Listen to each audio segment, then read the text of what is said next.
সহজ করে আপনাদেরকে বুঝাই। যেমন ধরুন, একটা পরিবারের 3 জন সদস্য, স্বামী, স্ত্রী আর সন্তান। তাদের সকালবেলার ব্রেকফাস্টে স্বামীর 3টা রুটি লাগে, স্ত্রীর 2টা লাগে, আর সন্তানের 1টা রুটি লাগে। এখন আমি যদি সমান সমান করে আদল করতে চাই, সবাইকে যদি 3টা করে রুটি দেই, তাহলে স্বামী বেচারার জন্য ঠিক আছে, কিন্তু স্ত্রীর জন্য 1টা বেশি হয়ে যায়। আর সন্তানের জন্য কয়টা বেশি হয়?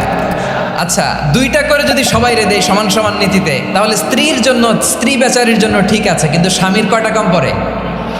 আর সন্তানের বেশি হয়ে যায় কয়টা? আচ্ছা, সমান সমান নীতিতে সবাইকে যদি সকালের নাস্তার জন্য 1টা করে রুটি দেই, সন্তানের জন্য ঠিক আছে, কিন্তু স্ত্রী বেচারির কম পড়ে কয়টা? স্বামীর কম পড়ে কয়টা? 2টা। আর আমি যদি স্বামীকে দেই 3টা, স্ত্রীকে দেই 2টা, আর সন্তানকে দেই 1টা, তাহলে কারো অপচয় হবে না। যেখানে যার যতটুকু দরকার তাকে সেখানে ঠিক ততটুকু দিয়ে দেওয়ার নামই হচ্ছে আদল। আমরা বুঝতে পারলাম আল আদ শব্দের মানে হচ্ছে ইনসাফ বা সুবিচার বা ন্যায় বিচার।